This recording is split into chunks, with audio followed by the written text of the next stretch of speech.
Welcome back to Haunted Horror Stories. In today's episode, I'm sharing 7 disturbing stories from the Alaskan wilderness. These are tales of people who ventured into the remote bush country and found something they were never meant to see. Make sure to hit that like and subscribe button and let me know where you're watching from in the comments. Story 1. My uncle left me his cabin about 40 miles northeast of Talkeetna. I'd only been there twice as a kid, back when he was still healthy enough to make the trip himself. The place sat on the edge of a frozen lake, surrounded by black spruce that looked like they'd been there since before people had names for things. The cabin was small, maybe 400 square feet, with a wood stove and a loft where Uncle Raymond used to sleep. He died in February, and the lawyer said the property was mine if I wanted it. I didn't particularly want it, but I also didn't want to just abandon it. I flew in on a bush plane in late March. The pilot, a woman named Charlotte Brennan, said she'd pick me up in 3 days. Just enough time to inventory what was there, maybe clean the place out a bit, decide if I wanted to keep paying the property taxes. The snow was still deep, maybe 4 feet in the shade, but starting to get that hollow sound when you walked on it. Breakup wasn't far off. The cabin smelled like old wood smoke and mouse droppings. I spent the first day just airing it out, checking the roof for damage, sorting through my uncle's things. He didn't have much. Some books, mostly field guides and old paperbacks with broken spines, a few tools, a shelf of canned goods that were probably older than me. I found his journal in a drawer by the bed, but I didn't open it. That felt like something I should do later, maybe with a drink. That first night was quiet. I got the wood stove going, heated up some soup I'd brought, and sat by the window watching the lake turn purple in the twilight. The ice was still thick, but you could see dark patches where it was starting to rot. I was tired from the flight and the altitude, so I climbed up to the loft early and fell asleep to the sound of the stove ticking as it cooled. I woke up sometime after midnight. The fire had gone out, and the cold was starting to creep in through the gaps in the logs. But that's not what woke me. Someone was walking around downstairs. I could hear footsteps, slow and deliberate, moving from the door to the stove, then to the table, then to the window. I lay there in the dark, my heart hammering, trying to convince myself I was still half asleep. Maybe it was the cabin settling. Maybe it was snow sliding off the roof. But then I heard the chair scrape against the floor. Someone had pulled it out from the table and sat down. I didn't move. I barely breathed. The loft was only accessible by a ladder, and I was trapped up there with whoever or whatever was below me. I couldn't see anything from where I was lying, just the dark peak of the roof above me and the faint glow of moonlight coming through the small window at the gable end. The footsteps started again, slower now. They moved to the base of the ladder. I heard breathing, not my own, something else. It was wet and irregular, like someone with fluid in their lungs trying to draw air through a narrow passage. Then came the first creak of the ladder taking weight. I don't know why I looked over the edge. Every instinct told me not to, but I did it anyway. I had to know. There was someone climbing the ladder. I could see the top of their head, pale and hairless, catching the moonlight. The skull was too narrow, elongated, like it had been pressed in a vise from both sides. As it climbed higher, I saw its shoulders, impossibly thin, and arms that bent at too many joints. The hands gripping the rungs were wrong. The fingers were too long and seemed to have an extra knuckle in the middle. It didn't look up at me. It just kept climbing, one rung at a time in no particular hurry. I scrambled backward, pressing myself against the far wall of the loft. My sleeping bag tangled around my legs. The thing reached the top of the ladder and paused. Its head turned toward me and I saw its face. There was no face, just smooth, pale skin where features should have been. No eyes, no nose, no mouth. Just blank flesh stretched over bone. Then the skin split vertically down the middle, and something dark and wet unfurled from the opening. I screamed, I couldn't help it, and the thing recoiled, dropping back down the ladder so fast I barely saw it move. I heard it hit the floor below, then the sound of the door slamming open. Cold air rushed up into the loft. I stayed pressed against that wall until the sun came up. When I finally climbed down, the door was hanging open, snow blown across the floor. The chair was pulled out from the table, just like I'd heard, and on the table, arranged in a careful line, were 7 small bones. They looked like finger bones, old and yellowed. I radioed Charlotte on the emergency frequency and told her I needed to leave immediately. She flew in that afternoon and didn't ask why I was waiting outside with all my gear. I never went back. I signed the property over to the state last month. I tried to tell myself it was just a nightmare, that I'd been dreaming. But when I got home and unpacked my bag, I found one of those bones in my jacket pocket. I never touched them. I know I didn't. Story 2. The BLM contracted me to do a wildlife survey in the Rangel Mountains. I'm a field biologist, been doing this kind of work for about 8 years, and I'm used to being alone for days at a time. The area they wanted me to cover was about 30 square miles of unmapped territory, mostly river valleys and old-growth forest. There was a trapper's cabin marked on the survey map from the 1970s, and they said I could use it as a base camp if it was still standing. I hiked in from the nearest access road, which meant about 12 miles with a full pack. The cabin was right where the map said it would be, tucked into a stand of cottonwoods along a creek that didn't have a name. Someone had maintained it, or at least used it recently. The roof was solid, and there was a cord of split wood stacked against the north wall. Inside, it was cleaner than I expected. A cot with a thin mattress, a camping stove, a few shelves with candles and matches. Someone had left a note tacked to the wall. Take what you need. Replace if you can. Don't stay past dark if you can help it. I thought that was a joke, typical bush humor. I've seen notes like that before, usually in places where bears are a problem or where the wind gets bad at night.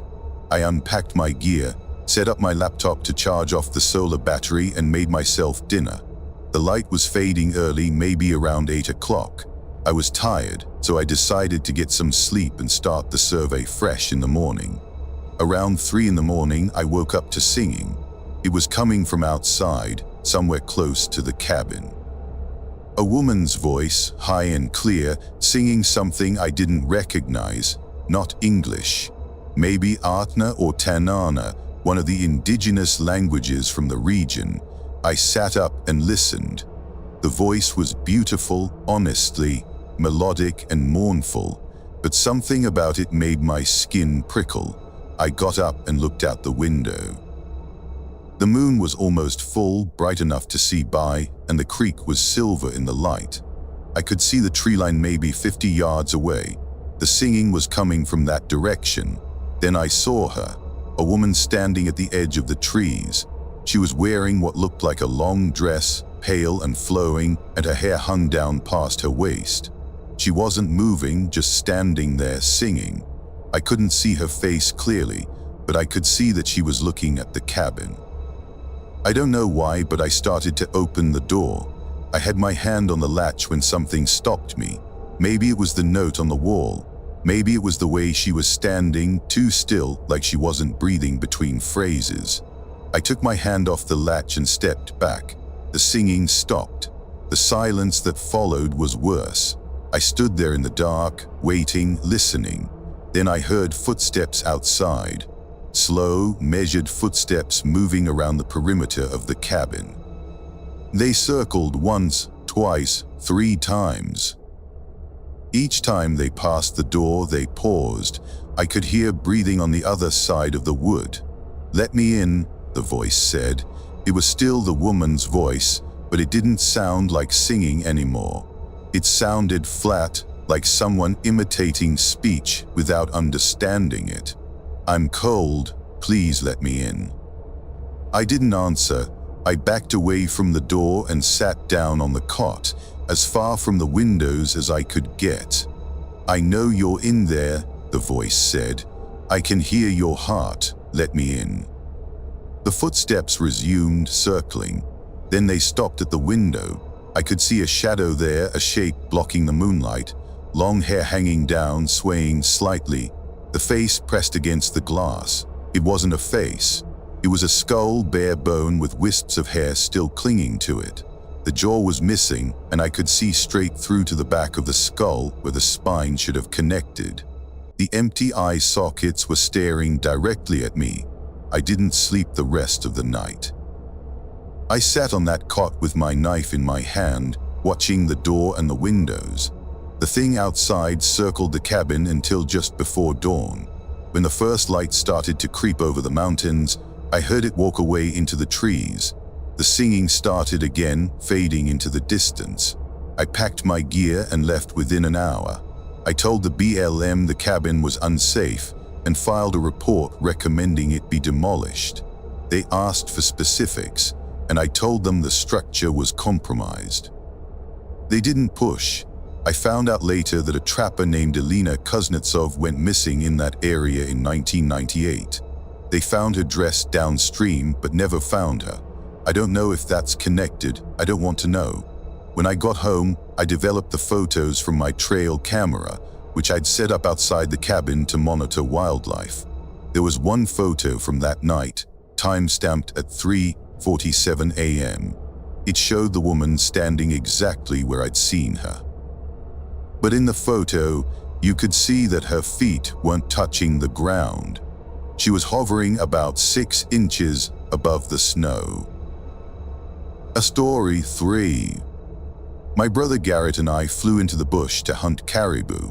We planned the trip for over a year, saved up, got our licenses, hired a guy named Tom Whitford to fly us into a remote lake where he said the herds passed through every fall. The cabin he dropped us at was supposed to be an old hunting camp, something a group of guys from Anchorage had built in the 80s and abandoned. Tom said it was solid enough, and we only needed it for 5 days anyway. The flight in was beautiful. Mountains and tundra stretching forever, rivers braided across the valley floors, everything gold and red with autumn. Tom set the floatplane down smooth, helped us unload our gear, and said he'd see us Thursday. Then he was gone, and it was just the two of us and the wind. The cabin was about a quarter mile from the lake, set back in a hollow where some stunted willows grew. It was bigger than I expected, maybe 20 by 20, with bunks built into the walls and a barrel stove in the center. Someone had left a stack of magazines from the 90s, all water-damaged and faded. Garrett laughed and said it was like stepping back in time. We spent the first 2 days hiking the ridges, glassing for caribou, saw some ptarmigan, a fox, a golden eagle, but no caribou. That was fine. It was just good to be out there, away from everything. No cell service, no internet, no noise except wind and ravens. Garrett was in a good mood, which was rare.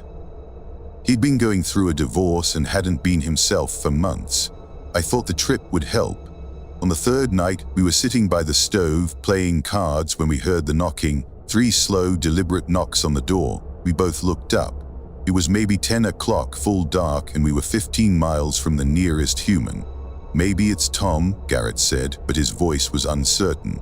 "Tom's not flying at night," I said. 3 more knocks. Same rhythm, same force. Garrett stood up and moved toward the door. I told him to wait. Something felt wrong. No one knocks like that. If someone needed help, they'd shout. They'd try the door, they wouldn't just knock and wait. "Who is it?" Garrett called out. No answer, just wind. We waited. Maybe 5 minutes of silence. Then 3 more knocks, harder this time, and the door shook in its frame. "Screw this," Garrett said, and he yanked the door open. There was no one there, just darkness and the smell of tundra and cold. Garrett stepped outside with his headlamp on, sweeping the beam around. I stayed in the doorway, watching. The ground around the cabin was soft from recent rain, and I could see footprints in the mud. But they were wrong. There were bare footprints, human-shaped but too long and narrow, and they didn't lead up to the door. They circled the cabin, dozens of them, overlapping like someone had walked around and around for hours, but none of them led away. Garrett saw them too. He came back inside and shut the door, locking it this time. We didn't talk about it. We just went back to the card game, but neither of us was really playing anymore. The knocking came again an hour later, 3 knocks, then silence, then 3 more knocks on the window, then on the back wall, then on the roof. It went on all night, circling the cabin, knocking, waiting. We sat there with our rifles in our laps, not sleeping, just waiting for dawn. When the sun finally came up, we packed our gear. We didn't discuss it. We just packed everything and started hiking toward the lake, hoping Tom might be early or that we could signal him somehow. We didn't care about the caribou anymore. We were about halfway to the lake when I looked back and saw someone standing outside the cabin. A man, tall and naked, pale as birch bark. He was too far away to see clearly, but I could tell he was watching us. His arms hung down past his knees, and his head was tilted at an odd angle, like his neck was broken. I grabbed Garrett's arm and pointed. He saw it too. We started moving faster, not quite running, but close. When I looked back again, the figure was gone, but I could hear footsteps behind us, crunching through the dwarf birch, keeping pace. We reached the lake and fired 3 shots into the air, the emergency signal. We didn't know if Tom would hear it, but we did it anyway. Then we waited on the shore, backs to the water, watching the tree line. The figure appeared again, closer this time, 50 yards away, standing perfectly still. I could see its face now. It had a face, but the eyes were too far apart, almost on the sides of its head like a prey animal. Its mouth was open, and I could see that its teeth were flat and square like human teeth, but there were too many rows of them. Tom showed up 6 hours later. He saw our faces and didn't ask questions. We threw our gear in the plane and left. When we were airborne, I looked down and saw the figure still standing by the lake, watching us go. Garrett hasn't spoken to me since we got back. I tried calling him a few times, but he doesn't answer. I think he blames me for suggesting the trip. I don't blame him. I see that thing sometimes when I close my eyes. The way it stood there, patient and impossible, like it had all the time in the world. The story 4. I took a job as a winter caretaker for a research station in the Denali backcountry. The station was used by a university geology program during the summer, but they shut it down from October to April, and they needed someone to check on it once a month, make sure the roof wasn't collapsing under snow, keep the pipes from freezing. The pay was decent, and they provided a snowmobile and a satellite phone. It seemed like easy money. The station was about 8 miles from the nearest maintained trail, accessible only by snowmobile or ski. It consisted of 3 buildings, a main lab, a bunkhouse, and a storage shed. Everything was painted that industrial beige color that buildings in the bush always seem to be. The area was beautiful though. Wide open valleys, mountains on all sides, absolutely silent except for the wind. My first visit was in late October. I rode in on the snowmobile, checked the buildings, topped off the fuel in the generator, and noted a few minor repairs that could wait until spring. The bunkhouse still had supplies left over from the summer, canned food, coffee, some paperbacks. I stayed overnight because it was getting dark and I didn't want to ride back in the black. That night I woke up to someone knocking on the bunkhouse door. Not urgent, just a steady, polite knock, like someone asking permission to enter. I sat up and checked my watch. 2:30 in the morning. I grabbed my flashlight and went to the door, but I didn't open it. "Who's there?" I called out. "Marcus," a voice answered. It was muffled through the door, but it sounded male, maybe middle-aged. "Can you let me in? I'm locked out of the lab." Marcus Delgado was the lead researcher who ran the station during the summer. I knew his name from the paperwork, but Marcus was back in Fairbanks. No one was supposed to be here except me. "Marcus isn't here," I said. "Who is this?" "I'm Marcus," the voice repeated, exactly the same tone, the same inflection. "Can you let me in? I'm locked out of the lab." I looked out the window. There was no one visible. The snow around the bunkhouse was undisturbed, smooth and perfect in the moonlight. "I can't see you," I said.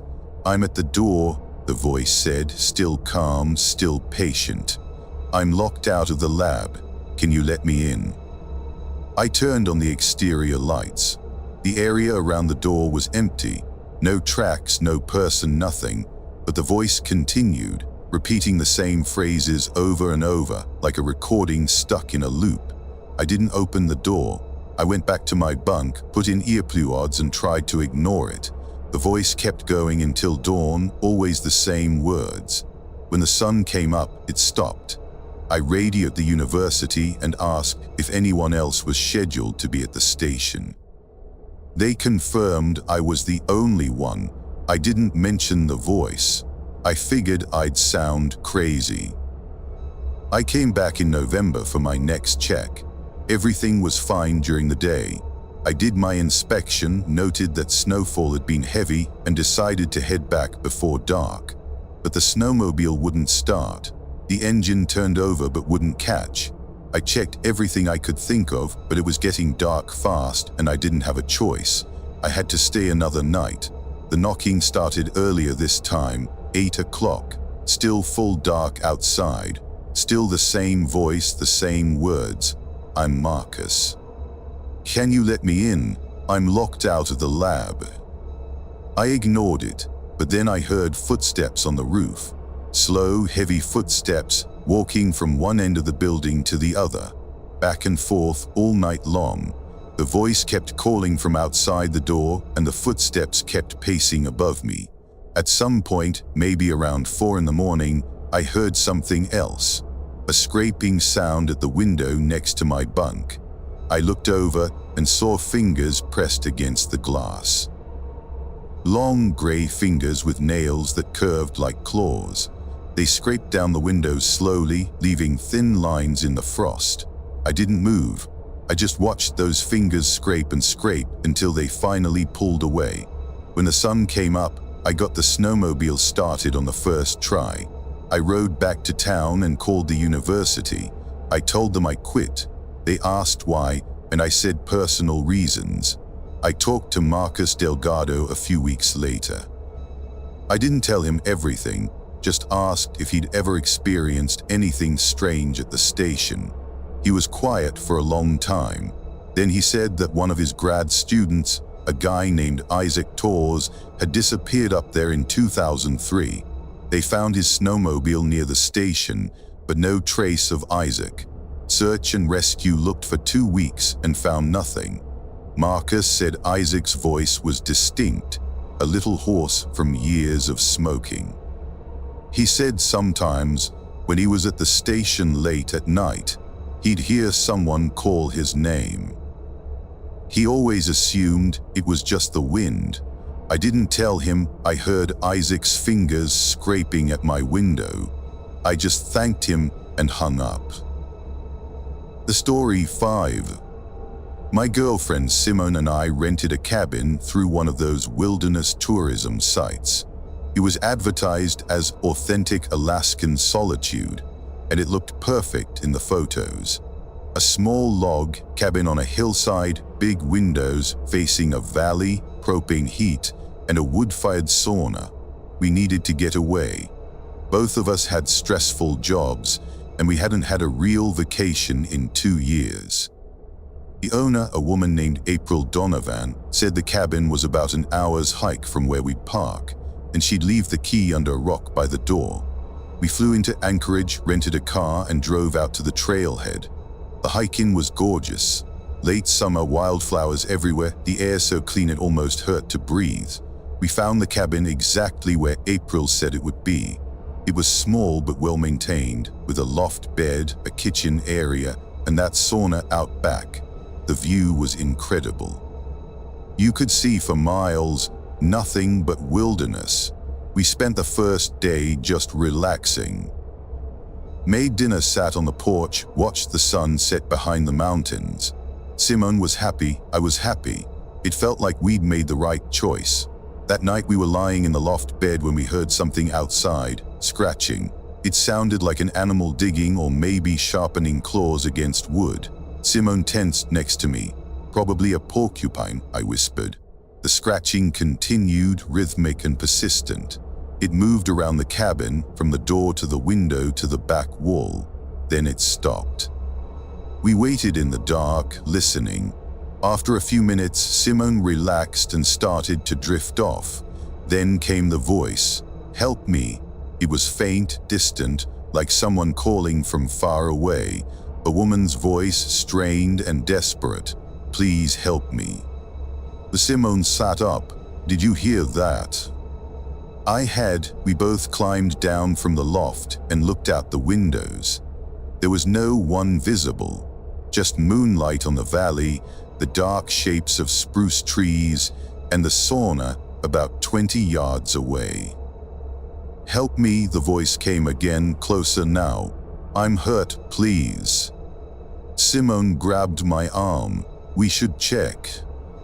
"No," I said. Something about the voice felt wrong.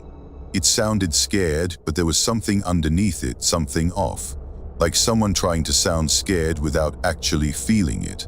"We can't just ignore it," Simone said. She was already pulling on her boots. I didn't want to go out there, but I couldn't let her go alone. We grabbed a flashlight and stepped outside. The air was cold and still. The voice had stopped.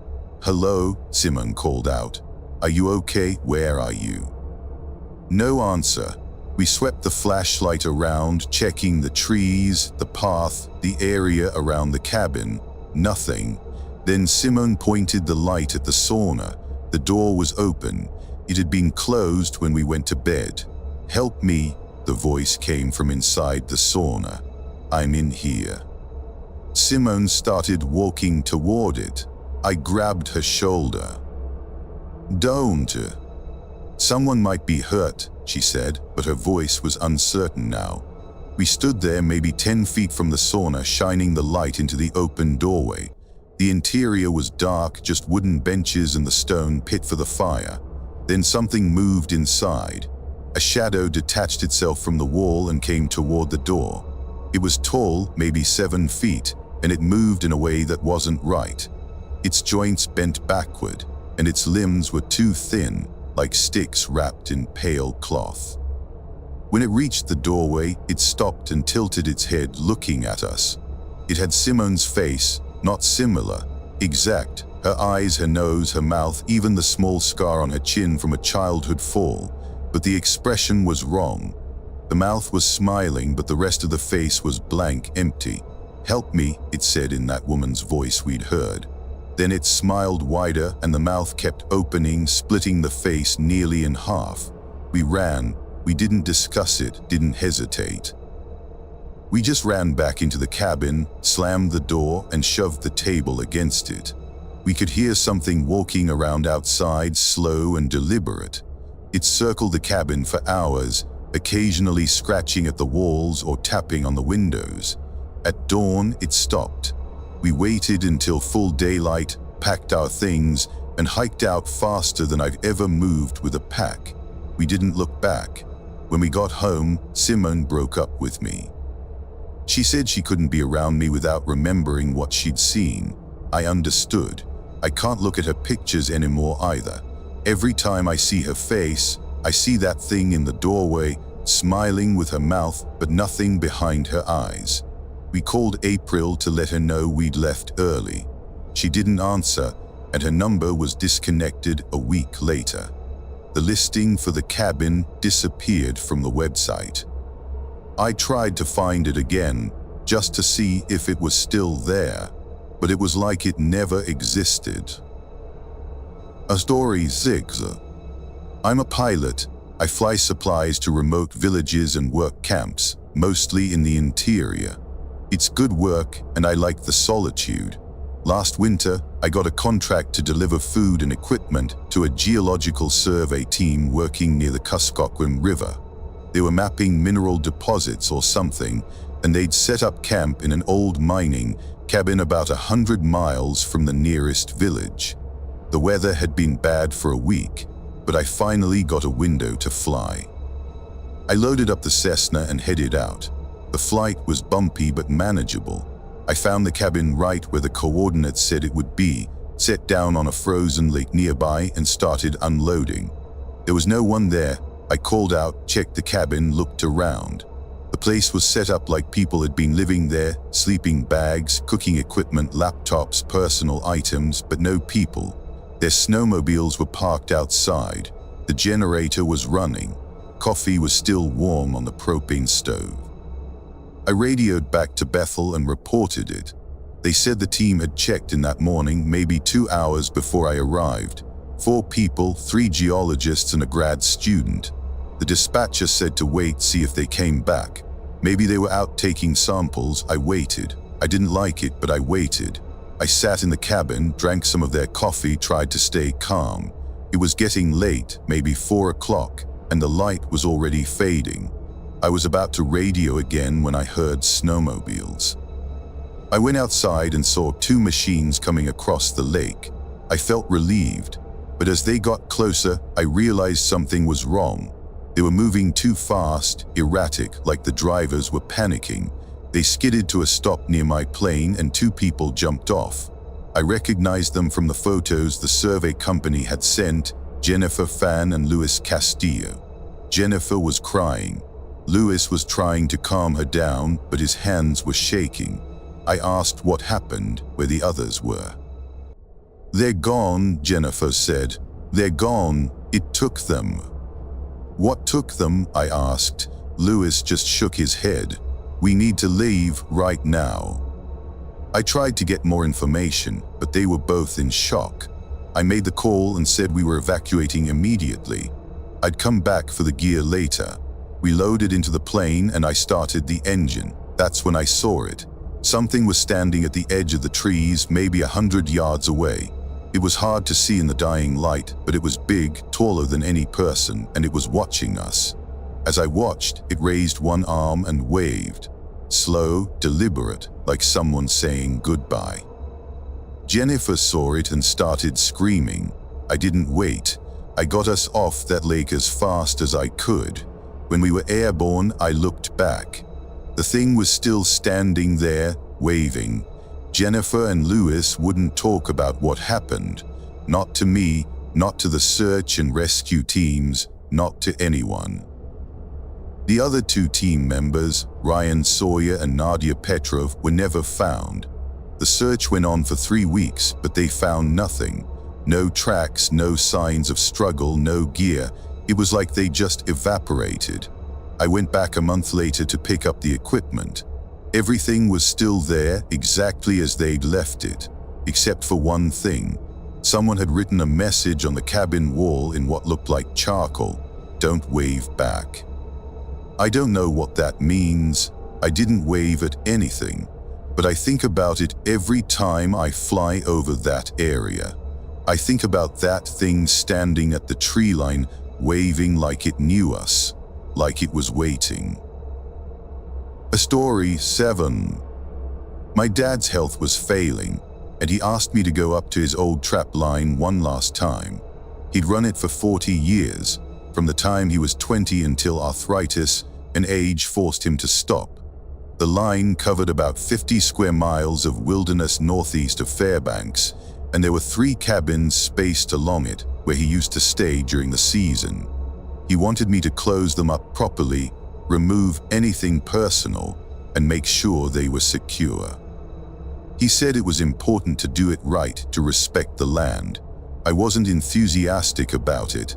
I'd been on the trap line with him as a kid, but that was a long time ago. I had a job, responsibilities, a life in Anchorage, but he was dying and he wasn't asking for much. So I took a week off and flew up to Fairbanks. The first 2 cabins went fine. They were empty and cold, but intact. I cleared out his gear, boarded up the windows, and moved on. The third cabin was the farthest out, the one he'd always called the end of the line. It took me 2 days to hike there, following GPS coordinates because the trail had grown over. When I found it, I knew something was wrong. The door was open, not broken, just open, swinging slightly in the wind. My dad was meticulous about securing his cabins. He would never have left it like that. I approached carefully and looked inside. The cabin had been ransacked. Not by animals, but by something that had hands. His supplies were scattered, the shelves torn down, the cot flipped over. But what bothered me most was the smell. It was a rotten, organic smell, like meat left in the sun. I almost left right then, but I saw something on the floor that made me go inside. It was my dad's trapping journal, the one he'd been keeping since he first started the line. I picked it up and flipped through it. The last entry was from 10 years ago, the last season he'd worked. It was dated November 18, and it was short.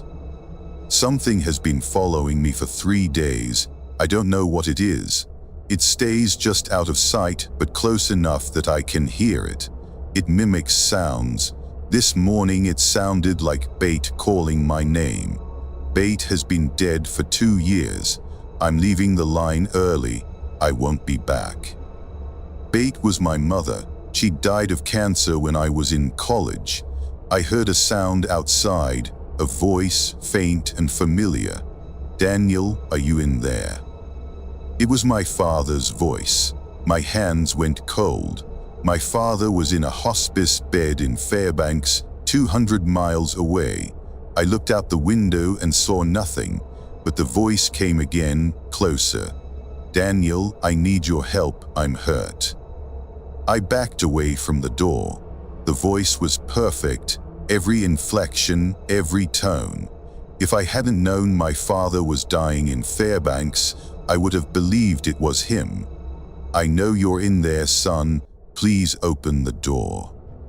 I could see a shadow moving outside, passing across the window. It was tall and hunched, moving in a way that suggested pain. But I could also see that its proportions were wrong. The arms were too long, hanging almost to the ground. I didn't open the door. I grabbed my pack and climbed out the back window, the one that faced the woods. I ran. I didn't follow the trail. I just ran, crashing through undergrowth, not caring about the noise. I could hear something behind me, calling my name in my father's voice, sometimes my mother's voice, sometimes my own voice. I ran until I couldn't hear it anymore. Then I kept running. I made it back to my truck 2 days later, dehydrated and exhausted. I drove straight to the hospital. My father was unconscious, but the nurse said he'd been asking for me. I sat with him for an hour, and when he woke up, he looked at me with clear eyes. "Did you close up the cabins?" he asked. "2 of them," I said. I couldn't do the third one." He nodded slowly. "That's okay. I shouldn't have sent you there." "I'm sorry." He died 3 days later. At the funeral, I found a letter he'd left for me. It was short. "Daniel, if you went to the end of the line, I'm sorry. I thought enough time had passed. I thought maybe it had moved on. Don't go back there. Some places aren't meant for people anymore. Whatever is out there, it's been there longer than us, and it'll be there long after. Let it have that place. Love, Dad." I still have my father's trapping journal.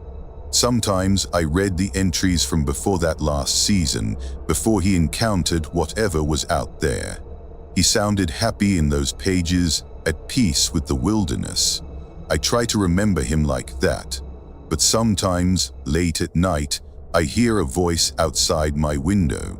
It sounds like him calling my name. I never answer.